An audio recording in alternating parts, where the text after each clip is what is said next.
Hello everyone, myself Seema and welcome back to my channel. So आज के इस video में हम लोग क्लास 10 के जो इस ईयर क्वेश्चंस आया था सीबीएसई बोर्ड में स्टैंडर्ड क्वेश्चन, तो वो क्वेश्चंस हम डिस्कस करेंगे सेक्शन ए के। ठीक है, ये एग्जाम हुआ था आपका 12 मार्च 2020 एंड सेक्शन ए में 20 क्वेश्चंस थे जो कि मल्टीपल चॉइस क्वेश्चंस थे, वो देखते हैं। तो सबसे पहला क्वेश्चन है, देखो क्या है the question. The quadratic equations एक गिवन है हैज इक्वल रूट। ठीक है, आपको क्या बोला गया, एक क्वाड्रेटिक इक्वेशन गिवन है और उसमें k की वैल्यू आपको फाइंड करना है और 4 ऑप्शंस हैं। तो सबसे पहले देखो क्वेश्चन नंबर 1, क्वाड्रेटिक इक्वेशन जो है वो हम लोग लिख लेते हैं, क्या है 2x square plus k x plus 2 equal to 0। ठीक है, इसमें हम लोग को क्या करना है, k की वैल्यू फाइंड करनी है। ओके, ठीक है, और इसमें कुछ गिवन है, क्या गिवन है कि हैज इक्वल रूट्स। इसके जो भी रूट्स आएंगे वो कैसे होंगे, इक्वल होंगे। ठीक है, इट मींस दैट इसका डिस्क्रिमिनेंट इज इक्वल टू 0, है ना। तो देखो डिस्क्रिमिनेंट जब भी इक्वल रूट्स होता है उसमें क्या होता है, डिस्क्रिमिनेंट इज इक्वल टू 0। ठीक है, और डिस्क्रिमिनेंट की क्या वैल्यू होती है, b स्क्वायर माइनस 4ac, ठीक है, इक्वल टू 0। इसमें देखो b क्या है, ये हो गया आपका a एक्स स्क्वायर का कोफिशिएंट। ठीक है, ये हो गया b और ये हो गया c। ठीक है, तो b square it means k square minus 4, a की वैल्यू क्या है 2 है, c क्या है ये भी 2 है, इक्वल टू 0। ठीक है, इससे हम लोग क्या कर सकते हैं, k की वैल्यू फाइंड कर सकते हैं। k स्क्वायर ये हो गया आपका minus of 16 is equal to 0। तो k स्क्वायर क्या आ गया 16। ओके, तो k की वैल्यू क्या आ जाएगी, रूट अंडर 16, तो k equal two plus minus 4। ठीक है, तो ये इसका आंसर हो गया। तो देखो ये ऑप्शन नंबर आपका कौन सा ऑप्शन है, ये है ऑप्शन नंबर बी। देखो ऑप्शन नंबर ए में 4 दिया हुआ है, बी में दिया है प्लस माइनस 4 और सी दिया है माइनस 4, डी दिया है 0। तो ऑलवेज रिमेंबर, कभी भी इसमें अगर स्क्वायर रूट की कोई भी वैल्यू अगर स्क्वायर रूट में रहता है, उसका जब भी रूट निकालते हो तो वो प्लस माइनस में उसका आंसर आएगा। ठीक है, तो प्लस माइनस 4, तो इसका option number B is the correct answer, ये आप ध्यान रखोगे। ठीक है, B is the correct answer. अब नेक्स्ट क्वेश्चन नंबर 2 देखते हैं। इसमें क्या है, which of the following is not an AP. एक अरिथमेटिक प्रोग्रेशन, एक सीक्वेंस गिवन है, आपको बताना है whether the given sequence is arithmetic progression और नॉट। ठीक है, तो देखो कोई भी सीक्वेंस को हम लोग अरिथमेटिक प्रोग्रेशन में है या नहीं कब बोलते हैं, when the given sequence having common difference is same। उसमें क्या होना चाहिए, कॉमन डिफरेंस सेम होना चाहिए। ठीक है, अब ये कॉमन डिफरेंस कैसे निकालते हैं, second term minus first term. ठीक है, कोई भी दो टर्म को आप माइनस करो, ठीक है, तो उसमें सब में देखोगे डिफरेंस अगर सेम आ रहा है तब बोल सकते हो the given sequence is an AP.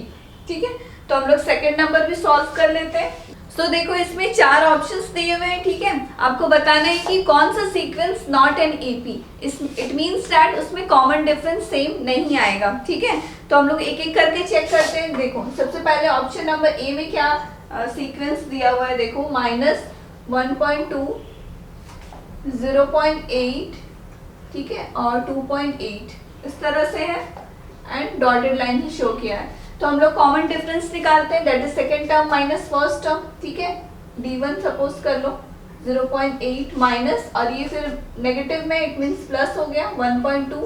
ठीक है, इसको ऐड किया 2। उसी तरह d2 निकालते हैं, second term that is third term minus second term 0.8, ये क्या आ गया 2। ठीक है, तो इसमें क्या देख रहे हो कि कॉमन डिफरेंस सेम है, it means the given sequence is in AP, ये सीक्वेंस एपी में है। आपको वैसा सीक्वेंस ढूंढना है इस ऑप्शंस में जो एपी में नहीं हो, नॉट एन एपी। ठीक है, ये समझ गए ऑप्शन नंबर ए। अब सेकंड वाला देखो, बी ऑप्शन में क्या है, देखो बी में क्या है 3 है, 3 प्लस रूट 2 गिवन है second term, then third term क्या है 3 प्लस 2 रूट 2। ओके, उसी तरह फोर्थ टर्म है 3 प्लस 3 रूट 2। ठीक है, इस तरह से। तो ये भी हम लोग चेक करते हैं। देखो second term minus first term, 3 plus root 2 minus of 3 करोगे क्या आएगा, रूट 2 बचेगा। उसी तरह ये दोनों में भी देखते हैं, ये वाला टर्म माइनस ये वाला टर्म, 3 तो कैंसिल आउट हो गया, 3 रूट 2 माइनस ऑफ 2 रूट 2। ठीक है, तो देखो इसको कैसे सॉल्व करते हैं। अगर देखो रूट वाला टर्म सेम है तो 3 माइनस 2 क्या हो जाएगा, 1, और अंदर में क्या है, रूट 2, तो सिर्फ रूट 2 आएगा इसका भी वैल्यू। इट मीन्स जब भी आप दो टर्म को माइनस कर रहे हो, डिफरेंस निकाल रहे हो, उसकी वैल्यू क्या आ जा रही है, रूट 2 आ रही है। तो ये भी सीक्वेंस क्या है, एपी में है। ठीक है, आपको क्या ढूंढना है, नॉट एन एपी।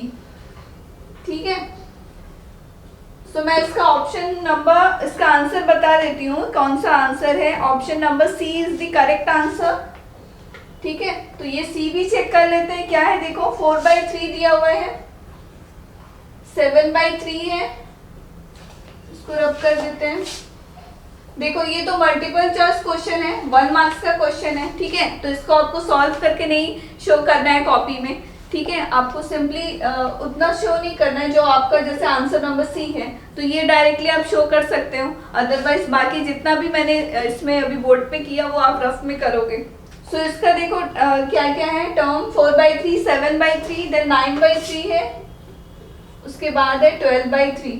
ठीक है, इस तरह से डॉटेड लाइन से शो किया है। ठीक है, बताना है एपी में है कि नहीं। तो इसमें भी हम लोग डिफरेंस निकालते हैं, 7/3 माइनस ऑफ 4/3 क्या आ जाएगा, माइनस किया 3/3, date is 1।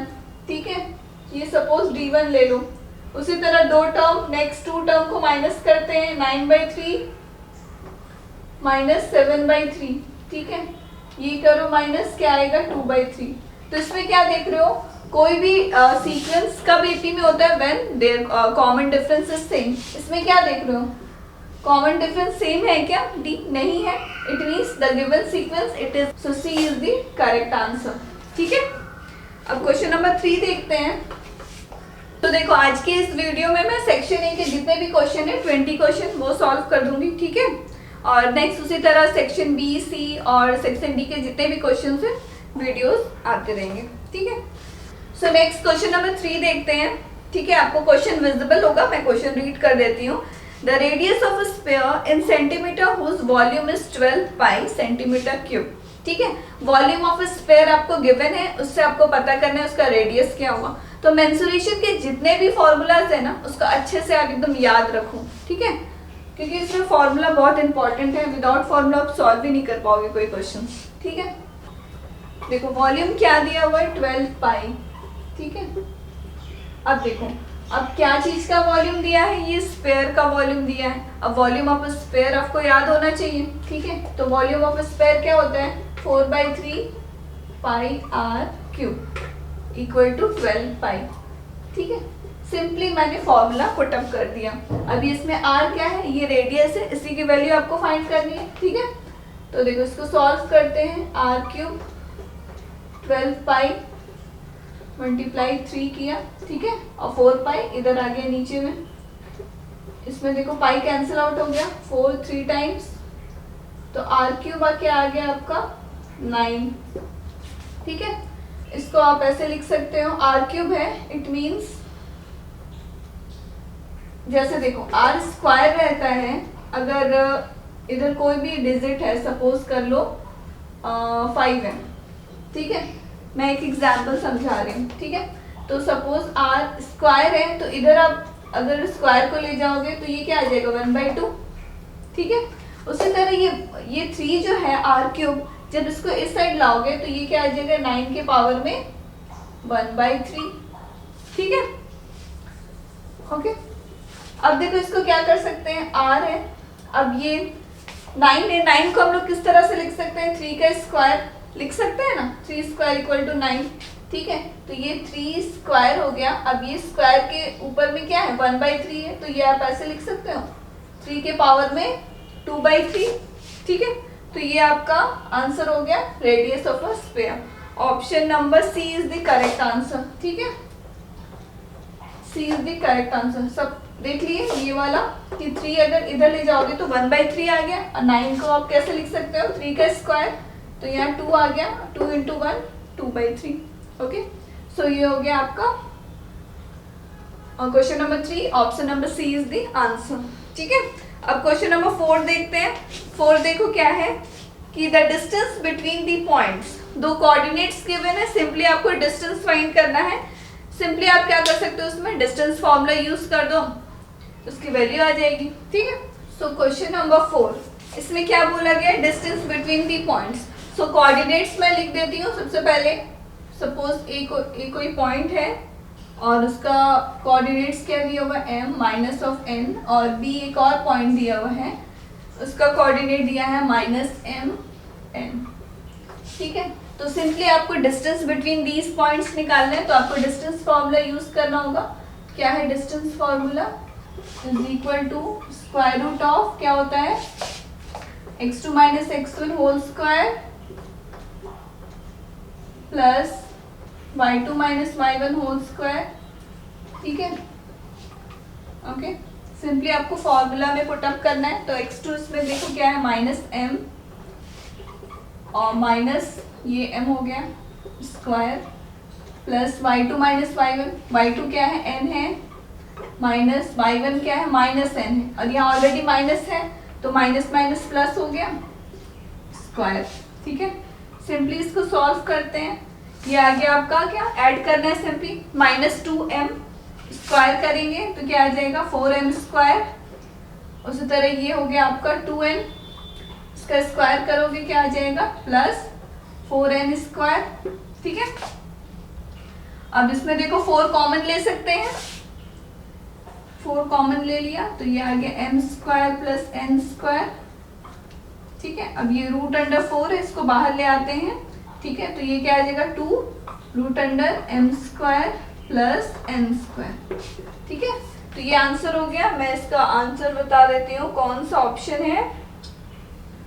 So option number C is the correct answer. ठीक है, ये हो गया। ये सारे मल्टीपल चॉइस क्वेश्चन थे, 1 मार्क्स का है, तो इसमें आपको ज्यादा टाइम नहीं लगाना है, आपको सिंपली फॉर्मूला में पुट अप करना है, फॉर्मूला आपको याद होना चाहिए। ठीक है, अब क्वेश्चन नंबर 5 देखते हैं। इसमें एक फिगर दिया गया है। ठीक है, from an external point P two tangent PQ and PR are drawn to a circle. मैं फिगर ड्रॉ कर देती हूँ उसके बाद। तो ये फिगर गिवन है। ठीक है, क्वेश्चन नंबर 5 इसको रीड करते हैं। In figure 1 from a external point P, ये कोई पॉइंट P है, एक्सटर्नल पॉइंट है। ठीक है, two tangent PQ and PR are drawn to a circle of radius 4 cm with center O। ठीक है, QPR ये वाला एंगल आपको गिवन है equal to 90 degree. Then the length of PQ is, आपको क्या करना है PQ का लेंथ फाइंड करना है। ठीक है, सो ये वाला लेंथ फाइंड करना है। सपोज इसको हम लोग x लेट कर लेते हैं। ठीक है, और क्या गिवन है क्वेश्चन में QPR, ये वाला लेंथ आपको सॉरी एंगल गिवन है 90 डिग्री। ठीक है, ये एंगल गिवन है 90 डिग्री, आपको ये लेंथ फाइंड करना है। ओके, सो देखो सर्कल्स में 3-4 ही थ्योरम्स है, बहुत ही इंपॉर्टेंट है। उस थ्योरम से आप क्या पढ़े हो कि अगर कोई सर्कल है, कोई 2 टेंजेंट है एक्सटर्नल पॉइंट से, अगर वो 2 टेंजेंट को ज्वाइन करते हैं।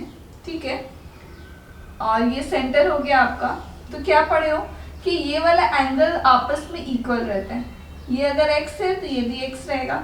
उसी तरह ये रेडियस को ज्वाइन करते हैं तो ये एंगल आपस में इक्वल रहते हैं। ठीक है, अगर देखो ये वाले एंगल, यहाँ थ्योरम में क्या पढ़े हो, ये एंगल इक्वल रहता है। ये दिया हुआ है पूरा 90 डिग्री। ठीक है, तो इसका हाफ क्या होगा 45 डिग्री, तो ये 45 डिग्री हो जाएगा और ये 45 डिग्री। क्यों? क्योंकि ये टोटल एंगल, पूरा एंगल क्या है 90 डिग्री दिया है, और हम लोग को पता है कि वो एंगल आपस में अगर सेंटर से एक लाइन ड्रॉ करें तो वो 2 इक्वल पार्ट्स में एंगल को बाइसेक्ट करता है, डिवाइड करता है। ठीक है, तो ये हो गया 45 डिग्री। और एक थ्योरम क्या पढ़े हो कि रेडियस से कभी भी अगर कोई टेंजेंट को ज्वाइन करते हो तो ये 90 डिग्री होता है। ठीक है, ये टेंजेंट है और उससे अगर रेडियस को ज्वाइन करते हो तो ये रेडियस और टेंजेंट जब भी जिस पॉइंट पे ज्वाइन होता है वो 90 डिग्री एंगल फॉर्म करता है। ठीक है, तो यहाँ पर ये देखो ये हो गया 90 डिग्री एंगल फॉर्म किया। ठीक है, आपको क्या निकालना है, एक्स की वैल्यू फाइंड करनी है।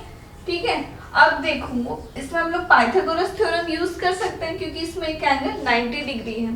तो देखो पाइथागोरस थ्योरम में क्या पढ़े हो कि अगर एक एंगल 90 डिग्री है उसके ऑपोजिट साइड वाला एंगल साइड को हम लोग क्या बोलते हैं, ये हो गया हाइपोटेन्यूज।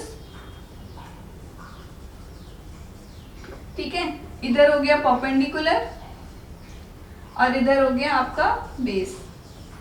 ठीक है, okay, it means that 90 degree के ऑपोजिट में इसमें ये बताना चाहती हूँ कि 90 डिग्री के ऑपोजिट क्या होता है, हाइपोटेन्यूज होता है। ठीक है, तो ये 90 डिग्री है, इसके ऑपोजिट ये आ गया हाइपोटेन्यूज हो गया। इट मीन्स ये आपका परपेंडिकुलर हो गया, ये बेस हो गया। आपको क्या निकालना है, लेंथ ऑफ पी क्यू। तो इसमें हम लोग लिख सकते हैं क्या, angle 1045 degree is equal to क्या पढ़े हो, परपेंडिकुलर बाय बेस। 1045 डिग्री की वैल्यू क्या आती है, 1। अब इसमें देखो 1045 डिग्री ये हो गया, इसका परपेंडिकुलर क्या होगा, ये 4 और बेस क्या हो गया, x। ठीक है, आपको यही x फाइंड करना था तो x इक्वल टू क्या आ जाएगा, 4 सेंटीमीटर। ठीक है, ये हो गया आंसर। समझ गए, इसमें सबसे पहले आपको क्या गिवन था कि ये 90 डिग्री गिवन था।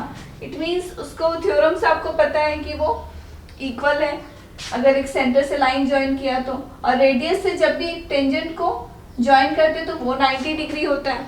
ठीक है, तो ये एक राइट एंगल ट्रायंगल फॉर्म कर रहा है।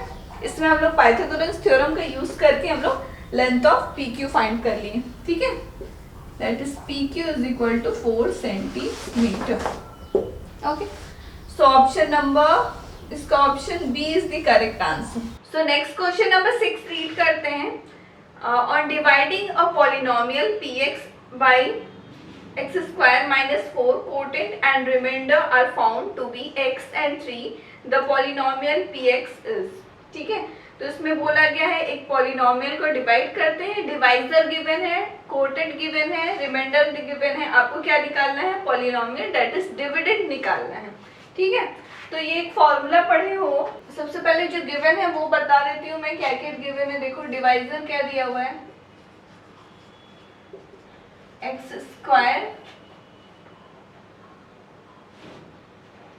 Square minus 4।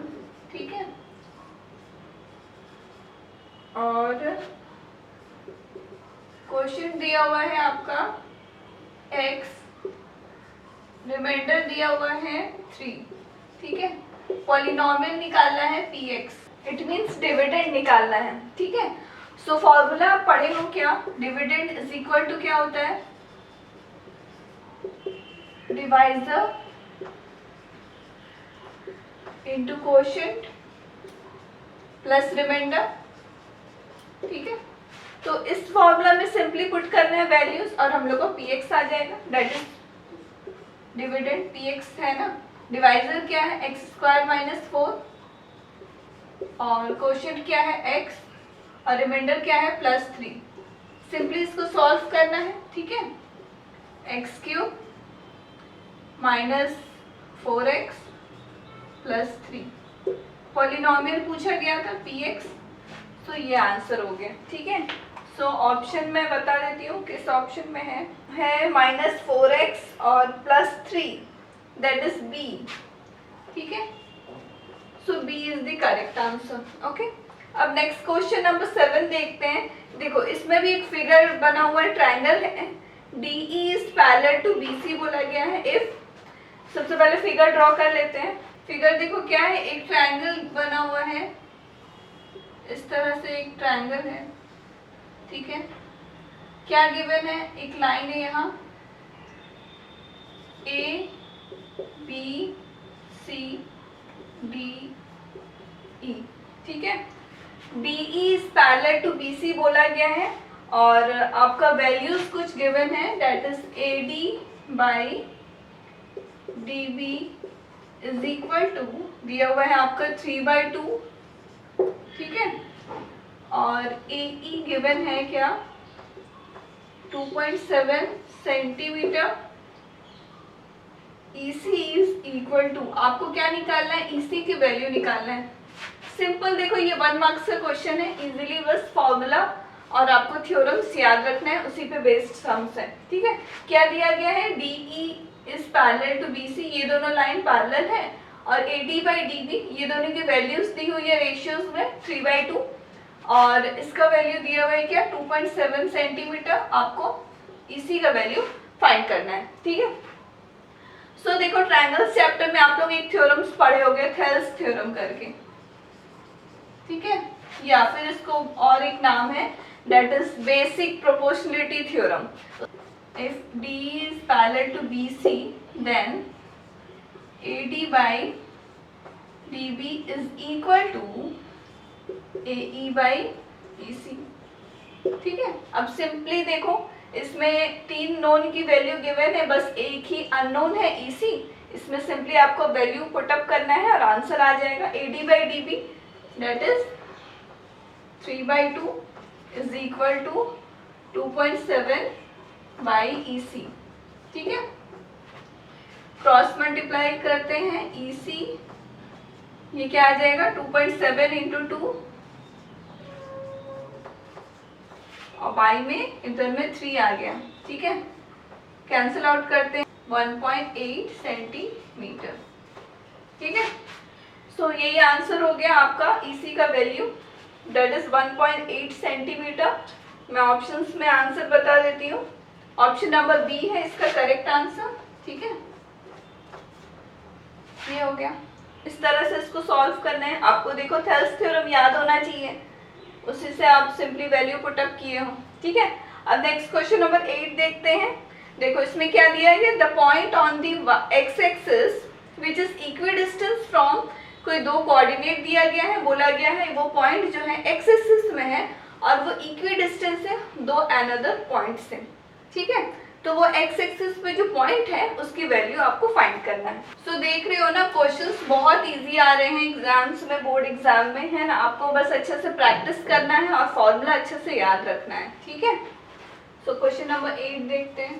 क्वेश्चन रीड करते हैं, क्या था, एक पॉइंट है वो एक्स एक्सिस में दिया गया है, suppose let the point B x axis पे बोला गया है पॉइंट, इट मींस देखो जैसे कोऑर्डिनेट एक्सिस है, ये एक्स एक्सिस है और ये है वाई एक्सिस, यहाँ पर कोई पॉइंट दिया गया, सपोज ये कोई पॉइंट है P, ठीक है। अब एक्स एक्सिस पे ये पॉइंट है, इट मींस इसका कोऑर्डिनेट कैसा होगा x, 0, y की वैल्यू, इसमें जो ऑर्डिनेट वाला पार्ट होगा y की वैल्यू होगी वो 0 होगा, ठीक है। अब सीसा कोई भी नंबर हो सकता है, तो अगर वो पॉइंट एक्स एक्सिस पे है तो वो late B point B x0, ठीक है। ये हो गया। अब दो पॉइंट गिवन है, क्या है, दो पॉइंट दिया हुआ है, उसका वैल्यू मैं बता देती हूँ, -4, 0, और एंड पॉइंट बी दिया हुआ है क्या 10, 0। क्या बोला गया है, ये जो पॉइंट P है, ठीक है, जो कि एक्स एक्सिस पे है, वो इक्वल डिस्टेंस है, इक्वल डिस्टेंस है A से B, इक्वल डिस्टेंस है, और P से B तक का जो डिस्टेंस है इक्वल है। इट मीन्स क्या दिया है, PA is equal to PB question में दिया है, ठीक है। क्वेश्चन एक बार और रीड कर देती है, ध्यान से सुनो। The point on the x axis which is equal distance from -4, 0 and 10, 0, ठीक है। तो ये पॉइंट इक्वल डिस्टेंस पे है, ये PA is equal to PB, ये हो गया, ठीक है। अब डिस्टेंस इक्वल है तो हम लोग इसमें डिस्टेंस फॉर्मूला यूज करते हैं, ठीक है। अब डिस्टेंस फॉर्मूला क्या पढ़े हो, स्क्वायर रूट अंडर इस तरह से, तो हम लोग क्या करते हैं, इसको PA स्क्वायर लिख लेते हैं इक्वल टू PB स्क्वायर। अब ये स्क्वायर आ गया और अंडर रूट में रहता है डिस्टेंस फॉर्मूला, तो वो कैंसिल आउट हो गया, ठीक है। PA square equal to PB square. अब सिंपली हम लोग फॉर्मूला में पुटअप करते हैं, -4 -x होल स्क्वायर, ठीक है, प्लस 0 - 0 स्क्वायर, उसी तरह PB 10 - x होल स्क्वायर ठीक है, इसमें हम लोग x की वैल्यू फाइंड करनी है। ठीक है, इससे और हम लोग का पॉइंट P आ जाएगा। पॉइंट P का क्या कोऑर्डिनेट है वो, ठीक है, प्लस उसी तरह 0 माइनस 0 स्क्वायर। ठीक है, सिंपली इसको सॉल्व करते हैं तो प्लस ये क्या आ जाएगा, a प्लस बी के होल स्क्वायर के फॉर्म में है, a square plus b square plus 2ab that is 8x is equal to, इधर भी हम लोग फॉर्मूला में ब्रेक कर देते हैं, a माइनस बी के होल स्क्वायर के फॉर्म में है। ठीक है, 100 plus x square minus 20x। Okay, कुछ कैंसिल आउट हो रहा है क्या, देखो एक्स स्क्वायर इधर भी है इधर भी है, इसको इधर ले जाओगे नेगेटिव में आ जाएगा, कैंसिल कर देते हैं। ठीक है, अब 8x और माइनस 20 को इस साइड ले आते हैं तो प्लस 20x और इधर हो गया 100। 16 को आप इधर ले जाओ माइनस ऑफ 16, ये क्या आ गया 28x, इसको सिंपली माइनस कर देते हैं 84। ठीक है, तो x की वैल्यू क्या आ जाएगी,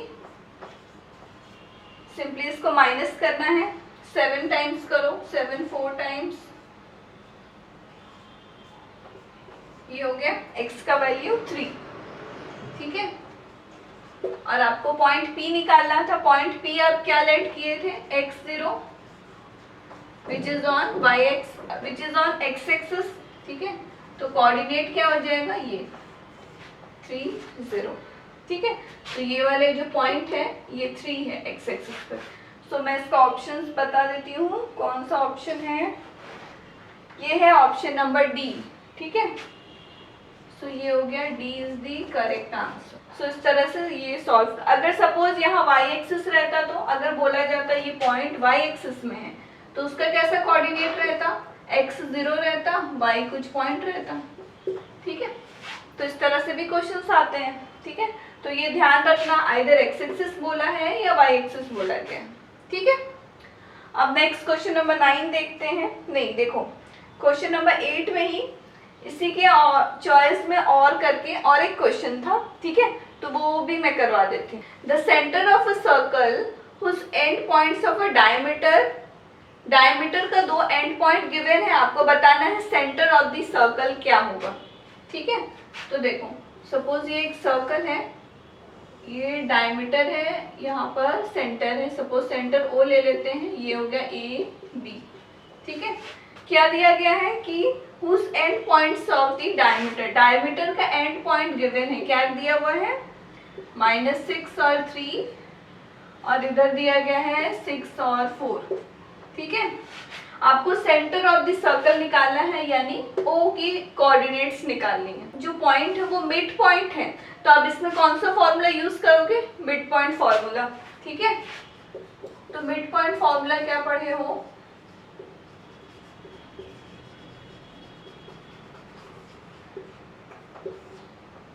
मिड पॉइंट फॉर्मूला में क्या था कि अगर कोई भी पॉइंट है, सपोज ये x और y ले लेते हैं इसका कोऑर्डिनेट। ठीक है, मिड पॉइंट क्या होता था, सिंपली इसका x एक्सिस, x वाला आप कोऑर्डिनेट देखो, ये वाला देखो x एक्सिस ऐड करो, डिवाइड बाय 2, -6 + 6/2।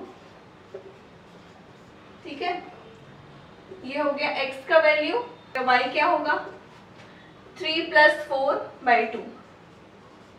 ठीक है, तो मिड पॉइंट फॉर्मूला जैसे कि ये देखो, मान लो यहाँ पर x1 है और ये y1 है और ये मान लो x2 y2 है। ठीक है, आपको ये सपोज कर लो m is the mid point of this line. इसका फॉर्मूला क्या हो जाएगा, सिंपली x1 + x2/2 और y1 + y2/2। ठीक है, सिंपली जो x का कोऑर्डिनेट जो है उसको ऐड करना बाई 2, वो आएगा x का वैल्यू, उसी तरह y का वैल्यू, तो सिंपली हम लोग ऐड किए हैं। ठीक है, तो ये क्या आ जाएगा, देखो ये 0 आ गया और ये क्या आ गया आपका 7/2। ठीक है, तो सेंटर ऑफ द सर्कल बोला था, तो वो क्या हो जाएगा, सेंटर ऑफ द सर्कल का क्या कोऑर्डिनेट हो जाएगा, x देखो 0 आ गया और y क्या है 7/2। ठीक है, बाई 2, ये है ऑप्शन नंबर सी। ठीक है, तो सी ये हो गया आपका करेक्ट आंसर। सो देख रहे हो मिड पॉइंट फॉर्मूला का इसमें यूज किए हैं। ओके, अब नेक्स्ट देखो क्वेश्चन नंबर 9 आते हैं। क्वेश्चन नंबर 9 में ये लीनियर इक्वेशन का क्वेश्चन है, ठीक है। So next question number 9 read करते हैं। क्या है देखो, the pair of linear equation, दो लीनियर इक्वेशन गिवन है, ठीक है, और ऑप्शंस में है consistent either whether the given pair of linear equation is consistent और इनकंसिस्टेंट, ठीक है। Consistent with one solution, consistent with many solution, आपको pair of linear equation either consistent है या इनकंसिस्टेंट है वो बताना है, ठीक है। तो ये सॉल्व करते हैं। Question number 2 plus 5y/3 equal to 7 और एक लीनियर इक्वेशन है 9x plus 10y is equal to 14, ठीक है। तो ये दोनों पेयर ऑफ लीनियर इक्वेशन में बताना है कि इट इज आइदर कंसिस्टेंट और इनकंसिस्टेंट, ठीक है। तो देखो इसको हम लोग सबसे पहले सॉल्व सिंप्लीफाई कर लेते हैं एलसीएम लेके।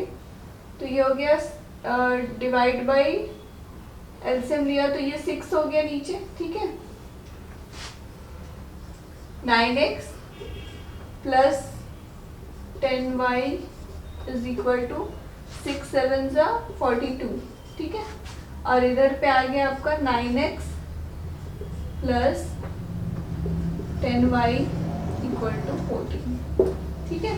तो देखो कोई भी linear equation, pair of linear equation either consistent है या इनकंसिस्टेंट है, उसका क्या क्या कंडीशन है देखो। देखो इसमें क्या है, a1 क्या है 9, ठीक है, b1 क्या दिया हुआ है 10। उसी तरह इसमें देखो a1 नहीं a2 ले लो, ये है 9 और b2 क्या दिया हुआ है 10, ठीक है। सो देखो कोई भी लीनियर इक्वेशन, इसमें C1 भी लिख लो, C1 क्या दिया हुआ है। सो देखो कोई भी लीनियर इक्वेशन किस फॉर्म में रहता है, इस तरह से रहता है ax plus by plus c equal to 0, ठीक है। तो ये जो कांस्टेंट टर्म RHS के साइड में है ये वाला, इसको हम लोग लेफ्ट हैंड साइड में ले आते हैं तो क्या आ जाएगा -42। तो C1 की वैल्यू क्या आ जाएगी -42, उसी तरह C2 क्या आ जाएगा -14, ठीक है। सो देखो कंसिस्टेंट है या इनकंसिस्टेंट का क्या कंडीशन है, इसमें हम लोग चेक करते हैं a1/a2 is equal to b1/b2, ठीक है। तो हम लोग चेक करते हैं a1/a2 क्या है 9/9 is equal to b1/b2 that is 10/10, ठीक है। तो ये तो देखो डिवाइड बाई किया तो 1 आ गया, ये भी डिवाइड किया तो 1 आ गया, ठीक है। It means a1/a2 is equal to b1/b2, ये तो ठीक है। अब हम लोग c1/c2 भी चेक करते हैं, c1/c2 वो इक्वल है कि नहीं देखते हैं। तो c1 क्या है देखो -42 डिवाइड बाई -14, ये माइनस कैंसिल आउट हो गया, 7 2 टाइम्स 7 या फिर सिंपली आप 14 3 टाइम्स करो, ठीक है। तो देखो इसमें 1 आया, इधर भी 1 आया, यहाँ क्या आया 3 आया। It means that a1/a2 is equal to b1/b2 but not equal to c1/c2, ठीक है। ये वाला कंडीशन आया। तो ये किस केस में होता है, अगर इस तरह से रहे a1/a2 equal to b1/b2 not equal to c1/c2 तो ये इनकंसिस्टेंट का केस है, ठीक है। It means that the given pair of linear equation inconsistent है। It means जो pair of linear equation जब उसको आप ग्राफ में प्लॉट करोगे तो वो क्या होगा, कोई पैरेलल लाइंस देगा, इस तरह से इंटरसेक्ट नहीं कर रहा है ना ही कोइंसाइड कर रहा है, वो क्या है पैरेलल लाइंस देगा, इसीलिए ये इनकंसिस्टेंट है, ठीक है। सो ये option number B is the correct answer. So देखो कंसिस्टेंट और इनकंसिस्टेंट का क्या केस है। कंसिस्टेंट में क्या पढ़े हो, यहाँ मैं बता देती हूँ कि a1/a2 is equal to b1/b2। अगर ये आपस में इक्वल नहीं हो, ठीक है, अगर ये आपस में इक्वल नहीं हो तो वैसा केस को, वैसा कंडीशन जब हो तब उसमें बोलते हैं कंसिस्टेंट है। और जो उसमें अगर ग्राफ अगर प्लॉट करोगे तो वो क्या आएगा, वो दो लाइन इंटरसेक्ट करेगा, ठीक है। तो इट मीन्स दैट ऐसा कंडीशन में वो एक यूनिक सोल्यूशन देगा। इंटरसेक्ट करेगा तो एक पॉइंट पर तो कहीं मीट कर रहा है ना, तो वो हो गया कंसिस्टेंट का केस। और एक केस है कंसिस्टेंट का कि a1 by a2 is equal to b1 by b2, ठीक है, is equal to c1 by c2। ये भी क्या होता है, कंसिस्टेंट का केस है, कंसिस्टेंट का कंडीशन है, ठीक है। इसमें जब ग्राफ प्लॉट करोगे तब वो जो भी लाइन आएगा लीनियर इक्वेशन तो वो कोइंसाइड करेगा, यानी दोनों सेम लाइन, एक लाइन दूसरे लाइन पर ओवरलैप करेगा, कोइंसाइड करेगा, ठीक है। तो कंसिस्टेंट का एक ये कंडीशन है और एक ये है। इसमें देख रहे हो ये नॉट इक्वल है, इट मीन्स ये इनकंसिस्टेंट है, और option number B is the correct answer, ठीक है। सो देखो एक क्वेश्चन में कंसिस्टेंट वाला कंडीशन भी आपको एक्सप्लेन कर दी, तो अगर एग्जाम में आपको कंसिस्टेंट वाला आता है तो आप समझ जाना कि उसमें कौन सा कंडीशन अप्लाई करना है, ठीक है। ये समझ गए। अब नेक्स्ट क्वेश्चन नंबर 10 देखते हैं। सो नेक्स्ट क्वेश्चन नंबर 10 देखते हैं, ठीक है। उसमें ये फिगर गिवन था। सो क्वेश्चन देखो क्या है, PQ is the tangent to the circle with centre at O at the point B if angle AOB is 100 degree given है, ठीक है, then an angle ABP ये वाला एंगल का वैल्यू आपको फाइंड करना है, ठीक है। तो देखो एक सर्कल है, इसमें सेंटर गिवन है O और PQ विद द टेंजेंट, ठीक है। ये टेंजेंट सर्कल को कौन से पॉइंट पर मीट कर रहा है, देखो B पॉइंट पर, ठीक है। और ये A B with the chord, ठीक है। इसमें देखो क्या गिवन है, सिर्फ एक ही एंगल गिवन है AOB, और हम लोग को ये वाला एंगल फाइंड करना है, दैट इज ABP। क्या फाइंड करना है, ABP, ठीक है। तो देखो सबसे पहले देखो OA and OB with the radius, दोनों रेडियस है, इट मीन्स वो इक्वल होगा। सपोज ये x लेते हैं तो ये भी x होगा, ठीक है। अब यहाँ लिख सकते हैं हम लोग डैट, ये रहने दो, इसको x मत लो, ठीक है। तो देखो मैंने क्या बोला, OA and OB are the radius, तो वो आपस में इक्वल होगा क्योंकि both are the radius of the circle. OA equal to OB radius, ठीक है। अब देखो एक आप लोग थ्योरम में ऐसा पढ़े हो कि अगर कोई ट्रायंगल में दो साइड्स इक्वल हैं, ठीक है, तो उसके ऑपोजिट एंगल भी इक्वल होता है। तो ये एक ट्रायंगल देख रहे हो AOB, ये एक ट्रायंगल है, इसमें दो साइड इक्वल है because they are the radius of the circle. अगर ये दो साइड इक्वल है तो इसका ऑपोजिट एंगल क्या हो जाएगा, OB का ऑपोजिट एंगल ये, ठीक है, ये वाला एंगल, और OA का ऑपोजिट एंगल क्या होगा, ये वाला, ठीक है। तो ये वाला और ये वाला एंगल आपस में इक्वल होगा, क्यों, क्योंकि ऑपोजिट साइड्स इक्वल है तो उसके ऑपोजिट एंगल्स आपस में इक्वल होते हैं, ठीक है। तो जो चीज मैंने बोला वो लिख लेते हैं, क्या, that angle OAB is equal to angle OBA, ठीक है। सपोज ये एंगल x लेट कर लेते, ये x है तो ये भी x होगा। ऐसा क्यों बोला मैंने, तो ये वहां रीजन भी आप मेंशन कर दो कि साइड्स आर इक्वल, ठीक है, तो ऑपोजिट एंगल्स आर इक्वल, या लिख दो sides are equal, so opposite angles are equal, ठीक है। अगर साइड्स इक्वल है तो उसके ऑपोजिट एंगल इक्वल होगा। वन मोर थिंग, एक बात याद रखो कि आप लोग ये क्या पढ़े हो कि sum of the angle of a triangle क्या होता है, 180 डिग्री, ठीक है। तो एंगल AOB एक ट्रायंगल है और sum of the angle of a triangle is 180 degree. तो उससे हम लोग ये लिख सकते हैं, sum of the angles of a triangle AOB is equal to 180 degree, ठीक है। तो इसमें आप क्या लिख सकते हो, एंगल OAB प्लस ABO, या फिर आप ये वाला एंगल बोल दो OBA plus AOB is equal to 180 degree लिख सकते हैं। कोई डाउट नहीं ना? तीनों का सम क्या होता है? 180 डिग्री होता है। तो देखो ये वाला की वैल्यू आप क्या लिए हो? x लेट किए हो। इसकी वैल्यू क्या है? x है। इसकी वैल्यू ऑलरेडी गिवन है, that is 100 degree equal to 180 degree. इससे हम लोग का x फाइंड हो जाएगा। क्या होगा? 2x इज इक्वल टू, यहाँ लिख देते हैं, plus 100 degree is equal to 180 degree. और इससे x की वैल्यू आ जाएगी क्या? 40 डिग्री। ठीक है, समझ गए? यानी ये 40 डिग्री आ गया तो ये भी 40 डिग्री, क्योंकि दोनों एंगल क्या है? आपस में इक्वल है। ठीक है, अब देखो क्या, ये एक रेडियस है और ये एक टेंजेंट है। आप लोग थ्योरम क्या पढ़े हो? Radius is perpendicular to the tangent. ठीक है, रेडियस इज, इसके बाद देखो, radius is perpendicular to the tangent.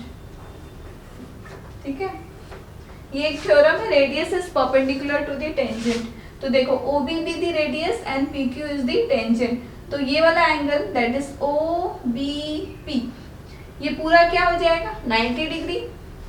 Angle OBP is equal to 90 degree. ठीक है, ये पूरा एंगल क्या हो जाएगा? OBP, ये पूरा 90 डिग्री हो जाएगा।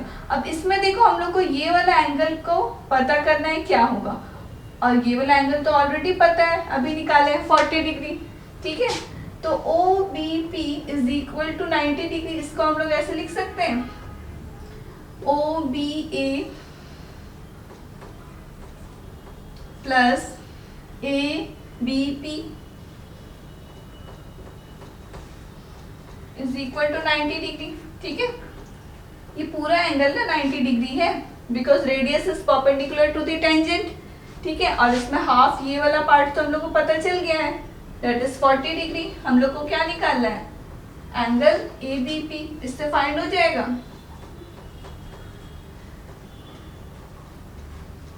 तो सिंपली इसको सॉल्व करो, that is ABP is equal to, minus किया तो 50 डिग्री। ठीक है, तो ये 50 डिग्री इज द आंसर। तो इसका आंसर क्या आ गया?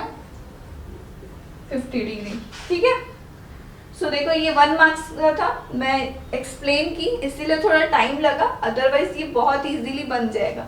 ठीक है, सिंपली आप देखो ये साइड्स इक्वल है तो ऑपोजिट एंगल भी इक्वल होगा, और टोटल 180 होता है तो ये 100 है, तो ये हाफ क्या बचा? 40, और ये टोटल अगर 190 होता है, 90 डिग्री, हाफ 40 है तो बचा हुआ क्या हो जाएगा?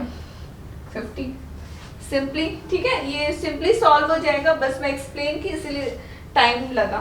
ओके, इसी तरह से आपको सॉल्व करना है। तो ऑप्शन नंबर, क्वेश्चन नंबर 10 है, option number A is the correct answer. ठीक है, इसका A ये हो गया करेक्ट आंसर। नेक्स्ट देखो 11 से 15 टोटल सेक्शन A में 20 क्वेश्चंस थे। ठीक है, 1 मार्क्स ईच, एंड ये अभी तक 10 तक हुआ, और 11 से 15 जो है वो फिल इन द ब्लैंक्स है, वो भी मैं बता देती हूँ, ये आप देख लो।